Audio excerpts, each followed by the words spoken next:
Thank you, Alessandra, and good morning from Port Sudan. So, yes, I'm here with a very strong team on the ground, Anna and Salvatore, but of course, most importantly, with all the women and girls that are really at the center of this conflict. And let me now hand over to our regional director, Anna, to tell you a little bit about what we have seen and what we have heard interacting with those women over the past days. So, over to you, Anna.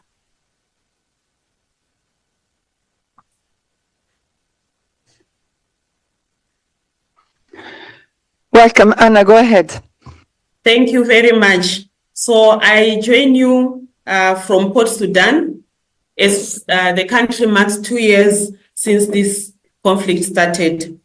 I'm here with my colleagues to express solidarity to the brave and resilient women of this country who have borne the brunt of this conflict and who have managed to keep the families together with very little support on the ground.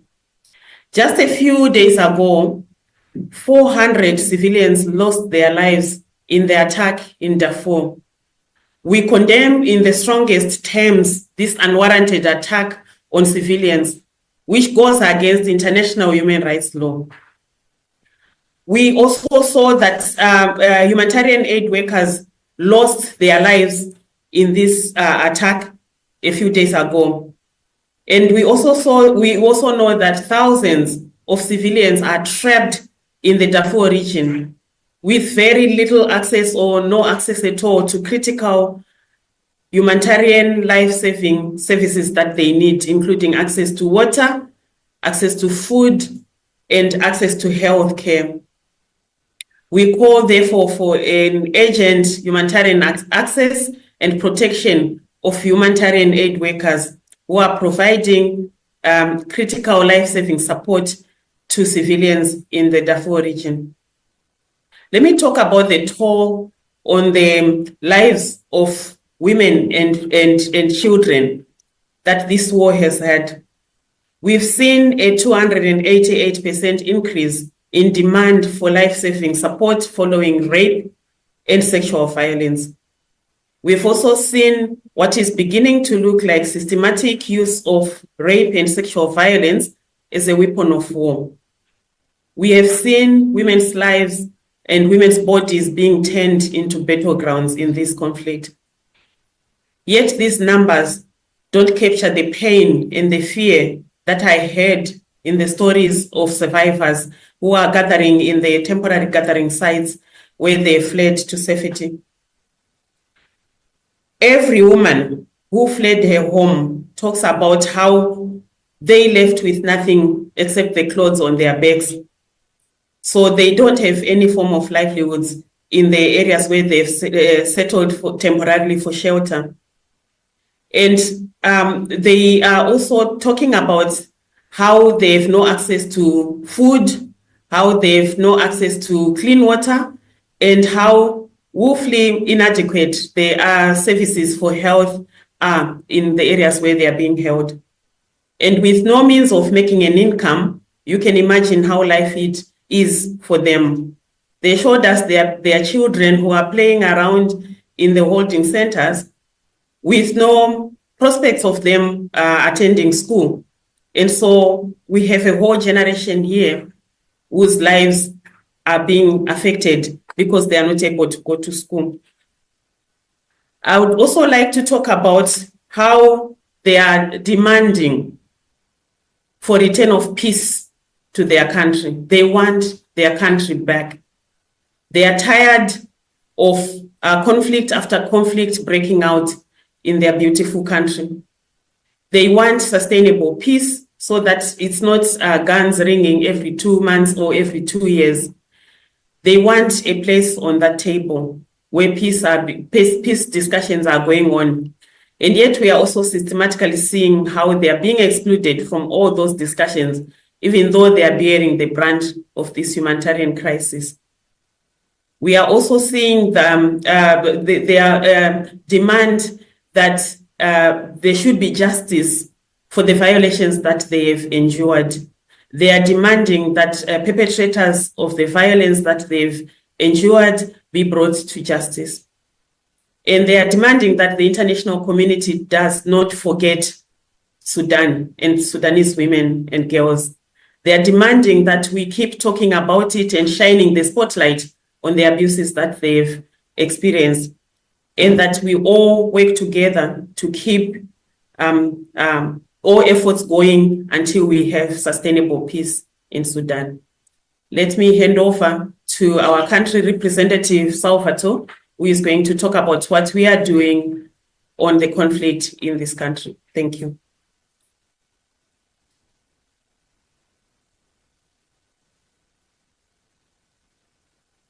Go ahead, sir.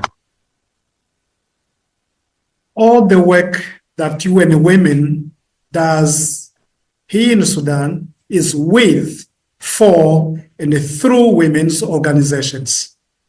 They are at the forefront of our response to gender-based violence, access to humanitarian services, and building the livelihoods for women's economic empowerment.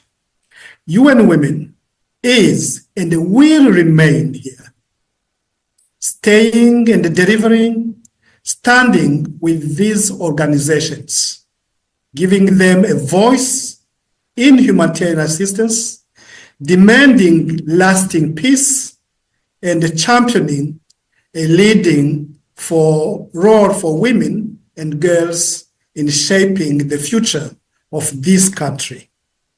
Empowering local women's organizations is essential to everything UN Women does in Sudan. In our humanitarian action, these organizations help identifying urgent needs in displacement camps, support survivors of gender-based violence, and provide psychosocial care and livelihoods training.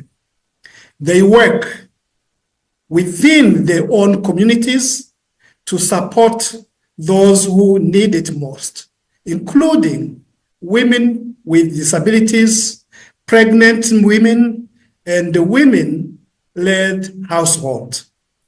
They are resilient, continuing their work and mobilizing communities to stop this war despite unimaginable challenges. These women-led organizations urgently need longer-term support, well beyond short-term emergencies funding. Yet, they receive under 2% of humanitarian assistance in Sudan. Supporting women's school. Go ahead, sir. Go ahead. Okay. Supporting women in Sudan must be at the heart of the humanitarian response. When women led, when women voices are heard, humanitarian needs are met. When they are included in assessments and decision-making, we multiply the impact of our collective efforts. We cannot abandon now the women of Sudan. If there's any questions, I'm here to address them. Thank you. Thank you very much, Salvatore. And let's go now to the colleague of IOM. I think Mohammed Ali will start, and then we will go to Mr. Refat. Thank you so much. So from IOM, today marks a grim anniversary that most of the world knows little or nothing about, and seems to care even less. Today, we mark 2 years of a devastating war that has forced more than 12 million from their homes, 8.6 million inside the country, and almost 4 million across the border. It is the world's largest displacement crisis, and the scale of the humanitarian needs is vast. We've run out of words to describe just how bad the situation is. Famine has spread to several locations, and at least half of the population, which is over 25 million people, don't have enough to eat. Shocking systematic abuse against civilians are ongoing, with women and children at most risk. The appalling attacks on displacement camps last week, killing civilians and aid workers, is just the latest atrocity among that violates the international humanitarian law.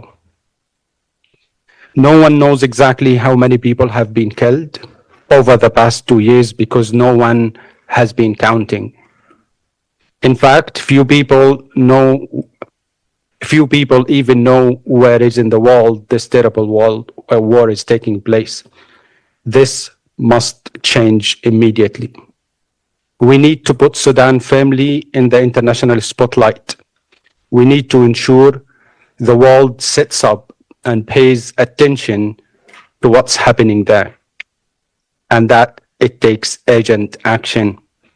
This is vital not just for the sake of humanity, but also to avert the greater risk of instability in the region and beyond. Those affected by the conflict, whether displaced or trapped, urgently need life-saving food, water, healthcare, and other essentials. This includes those who have fled to neighboring countries, especially to Chad, Ethiopia, and South Sudan. Despite ongoing insecurities, many people are attempting to return to their homes, including in Khartoum, only to find everything destroyed. They too urgently need help to rebuild their lives and communities. IOM has been providing life-saving relief, including shelter, water, sanitation, healthcare to millions of people in Sudan and neighboring countries since the conflict began. We are providing a range of protection services.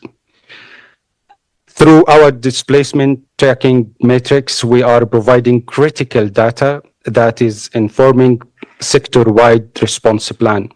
We are among the first humanitarian organizations to be back on the ground in Khartoum. However, as of today, our current appeal is only 10% funded. We are calling on donors to increase their support to help save lives and help rebuild the lives of people and livelihoods in the long term. Of course, only a political solution can bring lasting peace, which is what the people of Sudan need more than anything else. But in the meantime, the global community cannot afford to simply ignore this crisis. Thank you. Thank you very much. Mohamed Rifat from Port Sudan.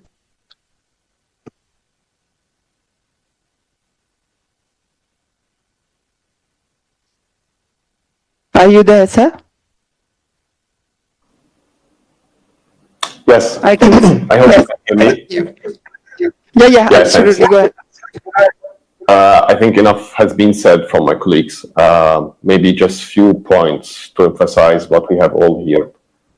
Let me start from my colleague Salvatore and what he mentioned about the women and the need for women in Sudan. I just came from Khartoum, and I managed to meet their group of women in a public space where as a foreigner man, I came and I sat with them, and they were talking openly about the violence, the sexual violence they have seen and they have been exposed to, including being sexually harassed in front of their injured husbands, in front of their screaming children by actors of the war. It is the first time in my life, after being in 6 crises, 6 civil wars, to see women have been abused to that extent that it's not a secret anymore. It's not something that they can hide anymore. It's something that they speak about it every day. This is the level of damage and abuse that the women of Sudan have seen for the last period. So I echo everything that has been said from my colleague and UN Women. We are all seeing what's happening in Al-Fashir now. The violation of international humanitarian law has been, since the beginning of the war, used as a tool to force displacement And it is a time for all actors, for all states to put pressure on those actors to stop the violation. The level of the scale of the displacement in Sudan have reached a scale that we have not seen before, because it has been used as a tool in this war, and we need to protect civilians. My third point is that what my colleague Luca mentioned about his visit in Khartoum, it's very true. We are seeing people returning, we are seeing hope coming, and we are seeing that there should be support for recovering basic services, and we should all work together on this, and it's absolutely one of the key priorities for now. But as we see people are returning, the war is far from stopping. What we are seeing now happening in Al-Fashir, we are seeing numbers of thousands of people are being displaced to Tawila, to Wadi Halfa, and we are even seeing a second movement of Darfurians to Egypt through smuggling. So the numbers, as we see numbers are coming from bordering neighboring countries, we see also people are still fleeing the borders. So we should not think that the war or the displacement in Sudan is going to be resolved. The conflict has to stop, and we need to put all effort for this conflict to stop. Today, we will release our Khartoum response plan. We'll be asking for almost 29 million to support almost 500,000 of those returnees or stayed in Khartoum state. And we call on all actors to support IOM for this. Thank you. And as we talk, the electricity cut. This is the normal life in Sudan. Thank you. Thank you so much, Mohammed. Yes, and I imagine it mustn't be easy every day. But thanks for everybody who has spoken about this. I've already distributed the notes of UN Women. If the others could do the same with the other speakers. I'll open now the floor to questions. First of all, in the room, and I see Jeremy Lange for Radio France Internationale. Thanks. A general question to anyone who is able to respond, but I'd like to have maybe some insights on what's going on in Al-Fashir right now and in the Zamzam camp. The FSR now seems to be in control of the camp, so I'd like to know, is there any humanitarian presence in the camp right now? Do you have any idea what's going on in Zamzam, or is it completely left to the FSR? Merci, Jeremy. Okay, so it's a little bit difficult for me to see everybody in the field. So if any of the colleagues want to speak from the field, please, can you just show your hand or your electronic hand as well? So I don't know if Luca or the Soufiane colleagues or Mohammed want to take this one. I see Luca, and Mohammed and Luca. Mohammed, let's start with you. I see your hands. Yes, we are seeing massive displacement, mainly also for male. They are all fleeing the Zamzam camp, and the other camps have been targeted, trying to go to Al-Fashir because male have been the main target. As you are aware, Relief International lost 10 of their medical teams working there, which has led also to all actors to try to flee the scene. We are supporting other NGOs and NGOs to deliver non-food items there and to the neighboring areas where IDPs have been fleeing. But the access has been very, very, very challenging. According to our DTM, we are estimating that more than 80,000 has already fled the camp, and the numbers are really increasing every day. So we expect that the numbers might reach up to 400,000 displacement from this location alone. The numbers need still to be confirmed, so maybe after this briefing we can send you the latest update on the numbers as we keep trying to grab the numbers from every localities, because we are seeing displacement in different directions, including those who are trying to flee to Tawila, Al-Dabba, Wadi Halfa, as I mentioned, and the trip is very exhausting for everyone. I give my colleague Luca the floor. Thank you. Luca? No, actually, I have nothing to add to what Mohammed said. He summarized the situation well. Okay, but I see that Jeremy has a follow-up. Yeah, just to follow up on the numbers to make sure I got this thing right. You mentioned 80 people, so 80 fled already. This is what you said, 80, not 18,000.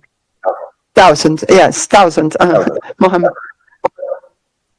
Yes, 80,000, and I can send you the latest update from our DTM reports after this call. So 80,000, and something probably that would be of interest for every journalist. So if maybe Kennedy, you can help with that. Yeah, thank you. So let me go to another question in the room. Olivia Potvin, Reuters. Thank you. I have a few for all different members of the panel. Thank you for this briefing. Just a broad question for all panelists. Britain today is co-hosting the London conference on Sudan, trying to improve the coherence of the international response. Curious to know what you all would like from that, what needs to be improved in terms of coordinating the international response to the Sudan crisis. In terms of UNDP, you were saying there about 3 million people could return to Khartoum. I was just wondering what the timescale is for that.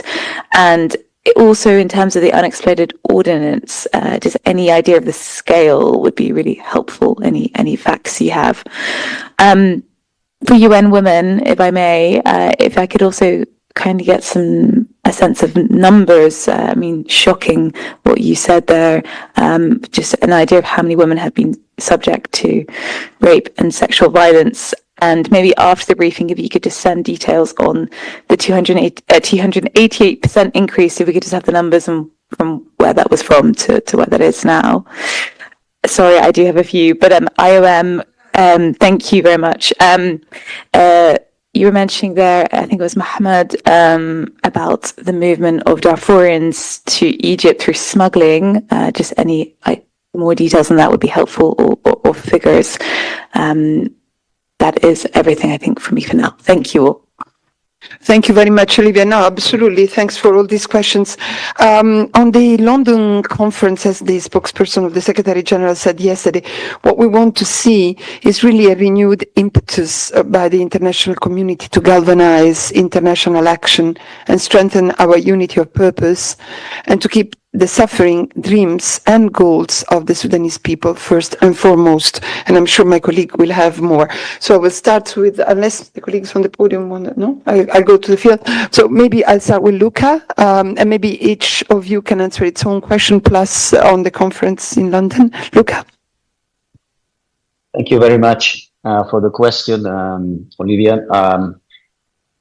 I mean, from our perspective here, who have been working in Sudan, any effort that is being undertaken, be it by member states of individual countries or a group of countries, as well as a regional organization, and I'm referring in particular to the African Union, as well as IGAD, is of course seen with hope that this can bring a more coordinated, more coherent, approach of the international community in addressing the war in Sudan.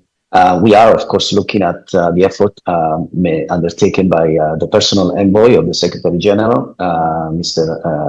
Ramtan Lamamra, who we remain in contact with on a regular basis to make sure that there is sufficient level of coordination.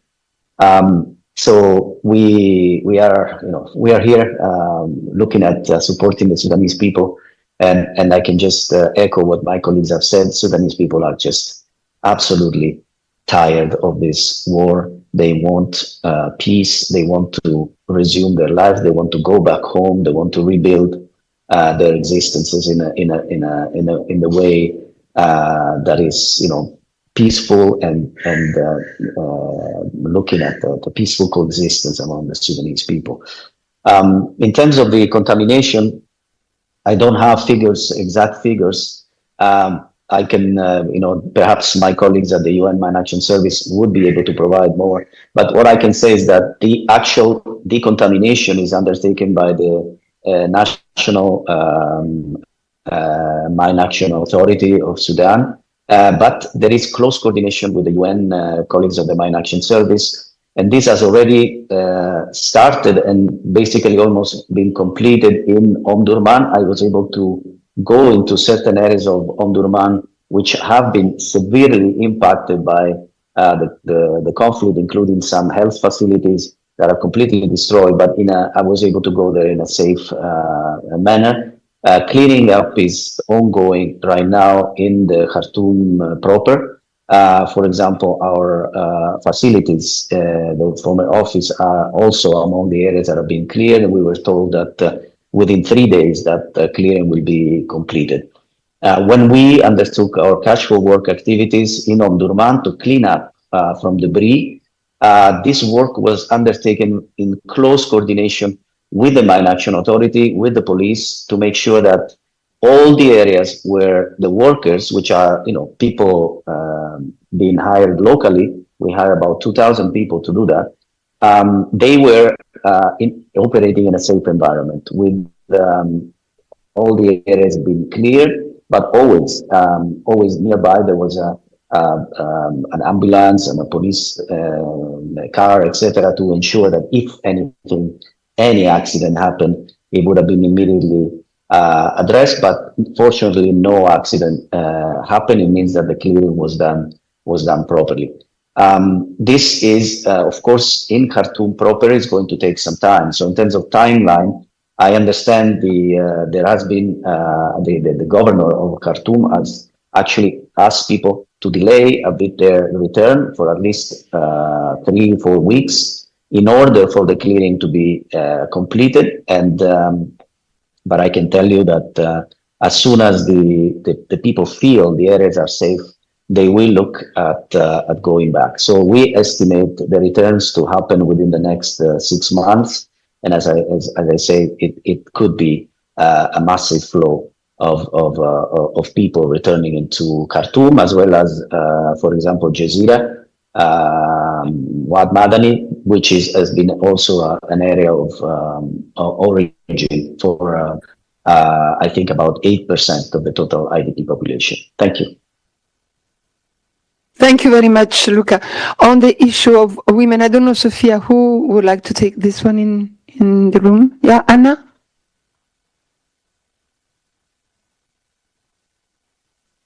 Thank you very much for the question.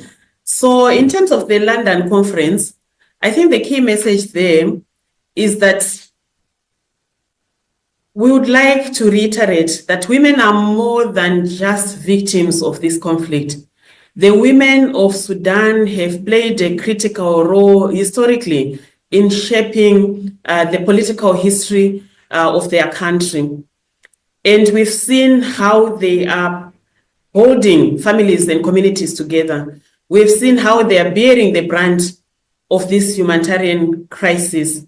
And so this is not the time to exclude their voices from everything, from all the conversations that are taking place right now about Sudan.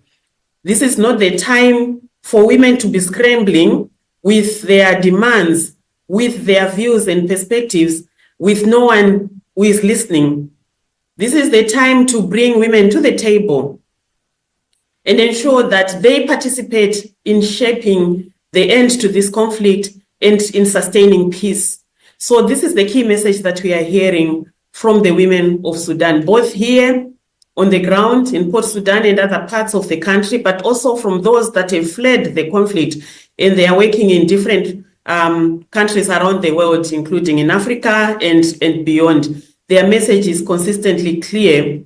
We are not just victims of this war. We demand a place to be heard. Anybody who is convening a dialogue on Sudan needs to bring the women to the table so we hear also what they have to say about the future that they want and how to get them.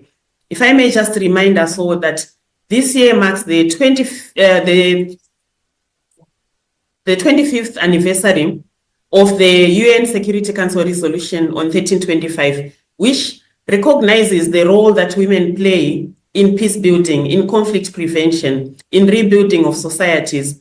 And we are in 2025, and we cannot still be having women systematically being left out of conversations about their own country. And they've told us very clearly that they are tired of running. They are tired of conflicts breaking out every 2 years or every year. They want sustainable peace. They want the guns to stop now and not to return. They want a future for their children. Their children have a right to dream and become what their dreams are. So they are not getting that in this current climate where there is conflict after conflict after conflict. So they are saying if we are to rebuild our country, we need to be on the table. So I think that's a clear message that they would also like for us to communicate to the world right now, and to the London conference, and to any other convening that will be happening on Sudan. Secondly, on the issue of numbers, I did mention that in the past 12 months alone, we have seen an increase of 288% in demand for services following sexual and gender-based violence, following rape, following different forms of sexual violence that they've had to endure. But let me remind our audience today and the different viewers that this is just the tip of the iceberg. We know that not everybody is coming forward to report because there is shame, there is victim blaming, and there's stigma that is attached to every woman who has been raped or gang raped in the manner that most women are telling us about now. And so sometimes to preserve themselves, they keep quiet. So we know that there's lots more out there that is not reported. So I think the key message that we are saying is, behind every figure that we are talking about, behind every increase that we are talking about, are real people. There are real lives that have been shattered. There are real dreams that have been destroyed. There are real women that are carrying the shame instead of that shame being with the perpetrators. So we continue. Let us not be silent around this issue as the perpetrators would want us to be. Let us bring it to the fore and talk about it, and let them carry the shame and not leave it on the women and their families. So I think as the press today help us to ensure that we keep shining the spotlight on this shameful violation of rights, on this shameful violation of women that the women have had to endure for far too long. Thank you. Thank you very much, Anna. Terrible, terrible numbers. I'll go to Mohammed now.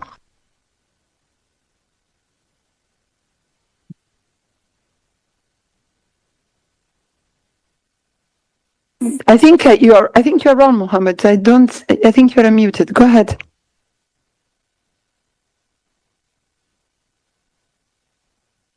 Can you hear us?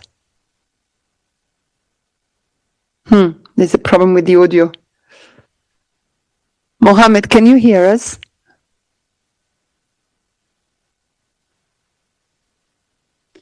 I think there's a problem with the. Oh, now you're on. Now you're okay. Go ahead, please. Okay. So thanks. Let me start with the numbers. Our estimate in IOM that over the next 6 months, we will have 2.1 million returning to the Khartoum capital.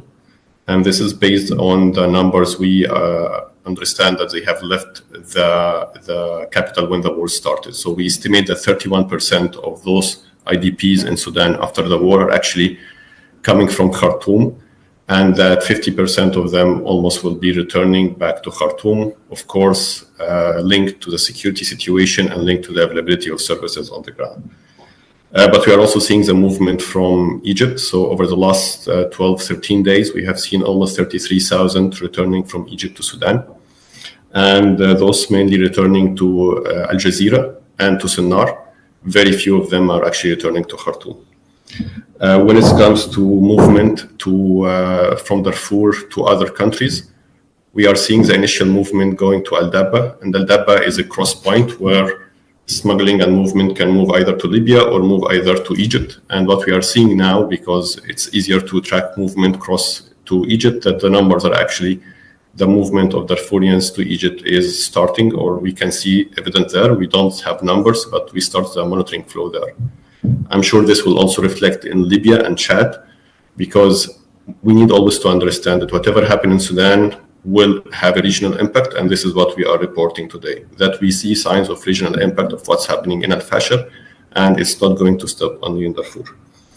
When it comes to return movement in general for IDPs, what we are planning that by the end of the month, we will have an update on the return numbers, but also we have a team now which is based in Khartoum, that will be releasing like a weekly update about the returns to the capital, so we can inform all our partners on the ground about the dynamics on the ground and the needs there. On the demining and the remnant there, as my colleague Luca mentioned, so also our office in Khartoum has been certified by the authorities there that's being demined and ready to use. So we see that some spots in the Khartoum itself has been cleaned, but the process, I'm sure, will take longer. One thing that we need to remember there, that the electricity system in the whole Khartoum has been destroyed. So returning back to Khartoum is always being linked to availability of electricity and basic services, mainly water and electricity at this stage. Thank you. Thank you very much.